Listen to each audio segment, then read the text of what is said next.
My great honor and pleasure to be here with my teacher and mentor, Rabbi Dr. Irving Greenberg, Rav Yitz, who I had the great pleasure recently of compiling and editing many essays from some of his many students around the world, the intellectual legacy of Rabbi Dr. Irving Greenberg. And it's my pleasure to have the opportunity to talk with you today. So thank you so much. Yeah. What we're going to talk about for just a short bit now is the notion of Halakhah as life affirmation. This has been a very big issue for you, your commitment to Halakhah, but also that we've strayed in some sense from this focus on the affirmation of life. And I'd love to understand that theory better. I confess that I came to it a little late, mainly I think because for me one of the transforming point of my life was the encounter with the Holocaust and the Shoah, which of course is such a devastating example of death and a victory for death, an attack of death on life and so on. But I think sometime after a decade of wrestling with that question and of the challenge of death, it occurred to me that I have to be careful not to let the Shoah define Judaism, and in fact that the real message of Judaism was life and not death, and the centrality of life in Judaism has become more and more, it seems to be, the clear focus of my understanding. Now, what does that mean? For example, typically people say Judaism, religion. Well, it's about God, isn't it? I said, well, yes, but not really, because when you think about it, the traditions say you don't really know much about God. Mm-hmm. What the real revolution is not just, not to make light of it, that God, there is the foundation, the ground of existence, that there's a whole dimension of life that we don't see but is really crucial. But the bottom line is that the real revolutionary is the idea that God is the God who cares deeply, the infinite God, whom humans are trivial nothing, cares deeply about humanity, cares deeply about the earth. And in particular, this is an expression of God's love and affirmation of life itself. So, for example, as Elohim Chaim, God is described as the God of life, the living God. In fact, more than the God of life, we say in the high holidays, Melech Chafetz B'chaim. This is a God who lusts for life. Mm-hmm. You look at the creation story. Whenever life shows up, every day God says it was good, but when life shows up, God's reaction is delight, joy, love. Mm-hmm. It has the same reaction each time. Vayavora, God blesses it, he loves it, bless it, and says, Puravu, give me more. That's So the whole idea is... even to animals and to the Noahites, to everyone. So the Torah really describes just that point. There's a continuum of life, and every point on the continuum, including animals, has dignity and value. But the ultimate form of life, thus far, a human being, is B'Tselem Elokim, is in the image of God. That's how highly developed life is, that it's literally God-like. That when you see human beings' mind, you begin to grasp in a finite way what the infinite is like. So the number one is this is a God who treasures life and who wants us to treasure life, who loves life so much he wants the world to be perfected. So what I consider the most important Jewish teaching and impact is Messianism, the teaching that God not only loves humanity and loves the earth, wants it to be made perfect, and the definition of perfect is that life wins out. You fill it with life, and all the dignities of life are supported by the objective reality. That means you have to overcome poverty, hunger, war, all the destructive enemies of life. The Torah teaches us we're supposed to overcome it. So I come to see that Halakhah, it's not a legal system. It's the expression of the covenant. Namely, the Torah claims that God, who sustains life, wants life to win out. And the way that will be done is by a partnership of God and all of life, animals too. But the human is like the senior partner, the one who understands what God has in mind, understands the pattern, and wants to redeem the world. So the Halakhah, what is the Halakhah? The Halakhah says every act of life at this moment in the status quo, where you can't live up to the perfect ideal, but every act of life can be shaped or reshaped to uphold life and its dignities. So for example, when you have a messianic world, everybody will be treated as fully equal. In an unequal world, in an imperfect world, however, women are second-class citizens. In an imperfect world, in fact, they are in the cursed world. They are, as it were, ruled over by men and so on and so forth. In an imperfect world, there is poverty, and the poor get the short end of the stick. Now, so what the Halakhah tries to get you to do is to close that gap. Mm-hmm. And again, I love about it, it's this dynamic tension. It doesn't say in every case do the perfect. Mm-hmm. It says do the best possible now. So the truth is, in every generation, in every civilization, there was when the Torah was first given, women were chattels. The Torah did not abolish chattels. It restricted it so that only a father could sell his daughter, not anybody. And he couldn't sell her for slavery or for sex. He could only sell her to someone who would marry her. And when he married her, he had to treat her like a free woman, with all the rights of a free woman. Again, it's a step in the right direction, but it's not the last step. Right. So the point comes back to, I think the Halakhah in every case tries to tell you, how can you maximize life and minimize death in this particular moment, in this next act? The next act of eating. What kashrut is about is, in order to live, in a certain sense, you may have to kill or restrict some other form of life. If you don't eat, you'll die, so you have to eat. What do? Well, the Torah's ideal is vegetarianism. In a realistic framework of an imperfect world, the Torah permits meat. But it expresses that with restrictions. The restrictions are meant to show that in the end, life is sacred, it's the highest value, and therefore when humans use animals, it's a regrettable, temporary compromise. It's not the ideal. And how do you express that? Reverence for life. Well, for one, you can't eat blood because that's a statement that blood is the symbol of the life. Humans don't own the life, and therefore they shouldn't eat the blood. Or the shechita has to be swift and painless so the animal doesn't suffer. So meat and milk can't be mixed because meat is the symbol of that death. And milk is the symbol. In other words, the Halakhah is in each case trying to close the gap between the ideal world and the real world. On that particular case, I think we've entered a new era where we both know the harm to human health, the overconsumption of these animal products. We know that factory farming is worse than ever before, and we know the environmental impact of factory farming, and we have access to alternatives like never before. So I think that's where we see a form of progress that enables the next halachic jump. It's an excellent point, and I would make it generalize it this way too. The Torah operates in its culture, in its time. And yes, so in that first stage, when women were chattels, it only restricted it. When slavery was accepted and widespread, it restricted it, didn't abolish it.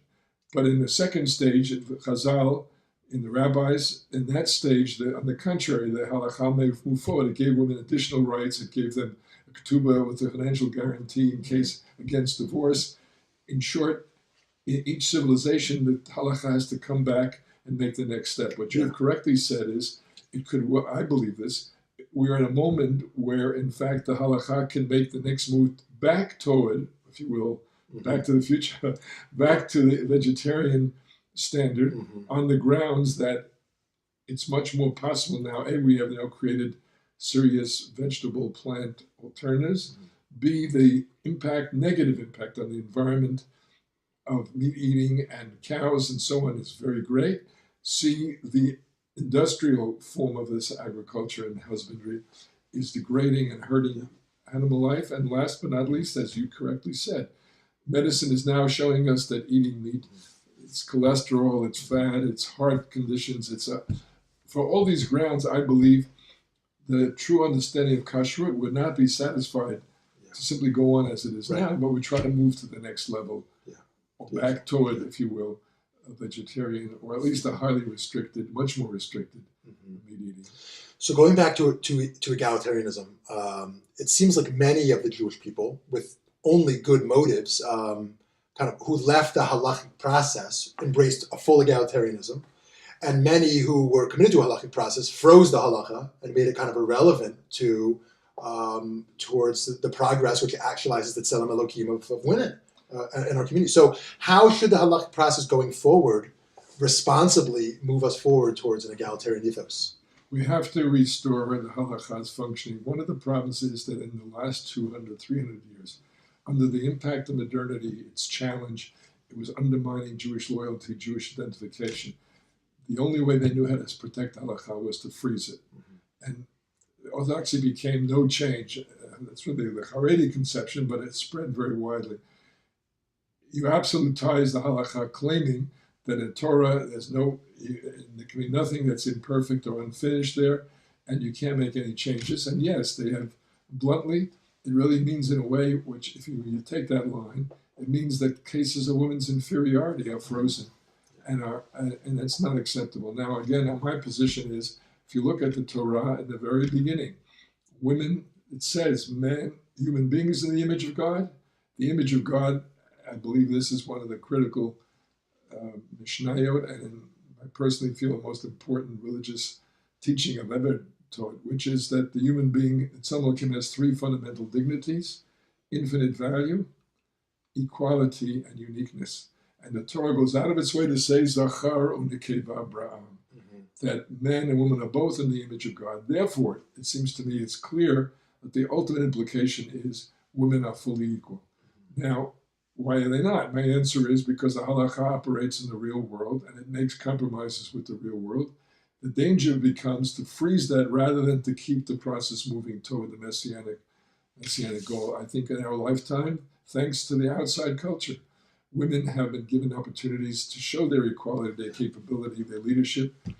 And what is happening here is that out of mistaken loyalty or desire, they don't know how to keep the tradition unless they keep it frozen. People are insisting that this is also, this is a deviation. I think, on the contrary, it's a very important move in the right direction.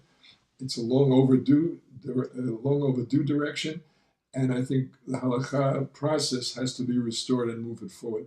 To me, again, it's just blatant that a lot of these things are because women are out of it. I mean, again, you can argue apologetically, women are the very people who put out an Isur for prohibition against women rabbis, women leadership, claim, quote Rabbi Soloveitchik, saying that women are existentially equal images of God.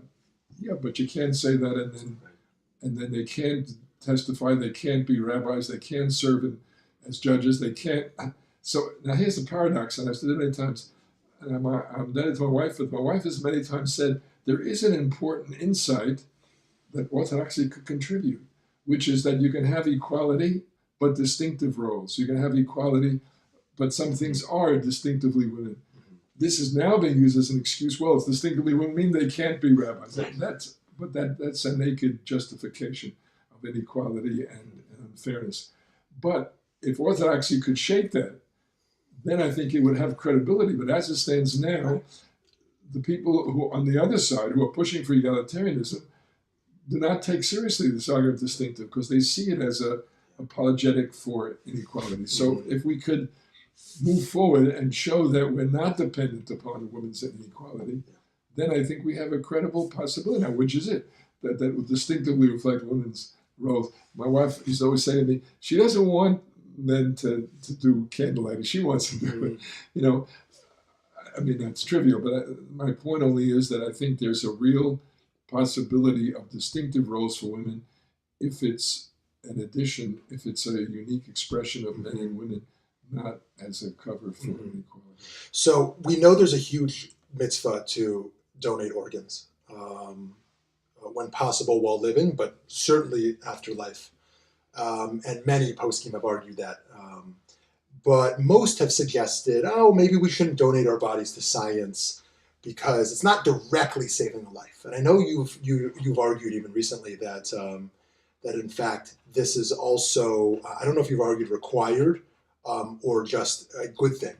But I wonder, how does that fit into your theory? Well, again, if you say that life is the supreme value, and it is, pikuach nefesh, the principle that saving a life overrides 610 of the 613 commandments is an extraordinarily powerful statement.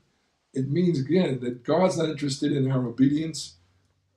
Keeping Shabbat as obedience, God wants to improve our lives, wants to improve life, and therefore you have to overrule Shabbat in order to save a life. And there should be no hesitation. Rambam goes out of his way to say that don't use someone who is exempt, don't use a Gentile, don't use a child. Right. Let the greatest rabbis do it because it's a statement of life affirmation that should come first. This is not properly weighed. Now, actually, there's an article by Zev Farber and myself in a book called Halachic Realities, Volume 2. And again, Zev did most of the work, and I reluctantly signed on because I did participate, but I think he's a tremendous Talmud Chacham, an important thinker on these issues. When you review the literature, what you see is that, again, a lost sight of reality. The respect for the dead, you're not allowed to cut up the body. This is a tremendous and beautiful statement. You're not supposed to have utility from it. It's a tremendous and beautiful statement of respect for life. Namely, this was once at Tselem Elokim, a living image of God, that even in death you can't treat like garbage, you have to show respect. But it's a sign of respect for life. Now along comes medicine with a revolutionary approach. It says the dead can save lives by giving the organ. What you have done even more amazingly to me, it turns out even the living, with courage and with generosity of spirit, like you have shown, can actually give a kidney or give an organ, a living gift, and literally save lives. Well, I think the people who resisted this, they resisted autopsies, then they resisted skin banks, they resisted because it's not a clear case of total, or corneal grants. They were totally wrong. There's a very tragic story that we cover, which is that the resistance to skin, on the grounds that it's not an immediate life-saving, meant that in Israel, when Rav Goren was the chief rabbi, they set up a skin bank. When he left, his successor, who was a Haredi, pushed, and they closed that bank. Came the Lebanon War. They didn't close it. I think they closed it. In any event, they kept it very limited. When the Lebanon War came, and turned out the enemy had these anti-tank missiles that burnt them, and they had a tremendous number of soldiers who were burned, they had no skin to save them. So again, it's a classic case where you have become so fixated on respect of the halachic process. After all, it's prohibited to use the body, that they put it against life or ahead of life instead of life. Well, that's wrong. And again, it has to be recovered. Rambam, when he saw that there were people who hesitated to override Shabbat to save a life, gets furious. He calls them apikorsim, and then he says, they are fulfilling the curse that Ezekiel, the prophet, said, that I have given them laws that are not good and laws by which you cannot live. And Rambam says the whole point of the Torah is that you can live by it. You have to live by these laws. That if you uphold the tradition at the expense of a life, if you deny organ donation because you're trying to protect the dead body, then you are guilty of the opposite. So part of this is the quantity of life. Are we also talking about quality of life? Well, again, my answer is the self-evident or the overwhelming history has been that for the sake of quantity of life, to save a life, you can override these mitzvot. There's been much less of a tradition of overriding, let's say, Shabbat for quality of life. My argument is that we are living after the Shoah. And again, as a Jew, we respond to the great events of our history halachically too. For example, again, the Torah says you were slaves in the land of Egypt, therefore you have to look out extra for a ger, for a stranger, for an outsider, for X. You have to help the slave when he leaves because you were slaves. Well, my argument is that we lived through the Shoah. The Nazis didn't just kill the Jews, they degraded the quality of their lives. They made them Untermenschen, less than life. They did everything they could to stereotype and destroy their as human dignity. So we have to, I believe, in response, be machmir. We have to increase the intensity of our commitment, not only to quantity of life, but quality of life. Now, there have been steps in that direction. Anyway, I'm not saying I invented this, but it seems to me after the Shoah, we should be giving weight to quality of life just as much as quantity of life. And yes, to me, the ultimate logic is that you will override mitzvot for quality of life and not just for quantity of life. Okay, so my last two questions here. One is philosophically the tension between deontology and utilitarianism, but how we frame it here is, on the one hand, we have Tselem Elokim as infinite dignity, one part of three. On the other hand, we have Uvachart B'chaim, choosing life, and Pekuach Nefesh. And when do we say one life versus many? So to what extent is your idea a utilitarian idea? That, to use the trolley case, in the essence, the idea of killing one to save many. Again, these are hard choices and hard questions. In the Shoah, someone asked me this question recently. The Nazis, several places, made this offer, supposedly. If you give us these kids, if you'll give us this group of people, if you'll give us this list, we'll let the rest live. this question was posed in a couple of ghettos, and in Kovna, the rabbinate answered, draw up that list and do it. And in other communities, the opposite. They said it's prohibited. Again, there's a tradition in there that says that when they say, we'll kill all of you unless you give us so-and-so. Yeah. So again, there are two positions there. So my answer is, I believe both answers were correct and both answers were wrong, meaning this is a judgment call. You can't give a simple rule for it. Right. I feel in principle, the infinite value of every person means that you can't turn humans into instrumentalities. That having been said, it's a kind of a blind or chassid shota, kind of a mindless piety to say we could save thousands and we're not going to sacrifice this one. Either way. So again, it depends partly if they knew that the Nazis were going to kill them all anyway, then I think they would have been correctly said, we're not going to sacrifice one. But if in fact, in cases where you do sacrifice one because you're trying to save the other, I think it's a legitimate call. So it's not a pure utilitarian position because we have to uphold the principle of the infinite value of every human life. But it's not a pure theological, ideological position because in the real world, again, the Torah, that's the model of Halakhah. The model is that in the real world, we compromise with the ideal to maximize the life as of this moment. As of this moment. Beautiful. So the last one then is, one of our detractors says, Rav Yitz, it's a great idea, but what do you mean? We have Shulchan Aruch, we have Mishnah Brura, we have Rav Moshe Feinstein, maybe there's someone in New York today that they feel is someone we're bound by. So when we don't have precedents to deal with certain new challenges, how do we maintain a halakhic continuity while also ensuring that halakha is actually moving things forward? So again, it's a major challenge of the reality. Again, we're a covenant, we're a breach between the generations because the Torah and we ourselves cannot accomplish the messianic perfection of the world in one generation. So it's not just that we have a partnership with God. It's not just that we have a commitment to do the best we can right now. It's also the continuity that all the work of the predecessors we lost. So if we break down the system. So my answer is personally, we live in that tension. We try to move it forward. I think we can't use the excuse that we don't have precedents, first of all, because I think we do have precedents. But even if we don't, we can't use that excuse because it's a living religion and the life comes first. So we have the responsibility to make that next move. Now, again, I think politically, my argument is that those who understand halakha must change should go as slowly as, with all deliberate speed, as fast as they can go, but as slowly as necessary to try to keep at least the bulk of the Jewish people or the bulk of the halakha community with us. But again, right now, people tell me, women's leadership, they're not ready for it. So my answer is, I think you can't use that excuse indefinitely. And a lot of the resistance, because they see they don't have good halakhic sources to object it, is this one about you're going to lose the community. So it's a risk. My answer is you have to, two pockets. In one pocket it says we have to, for the sake of the Torah, for the sake of the world, sake of God, to perfect it. The other pocket says try not to lose the community, not to lose the breakdown of the process. And the truth is we have lost a lot of people who lost patience or who lost respect because of the dragging of the feet. And that's been a blow. On the other hand, as I said,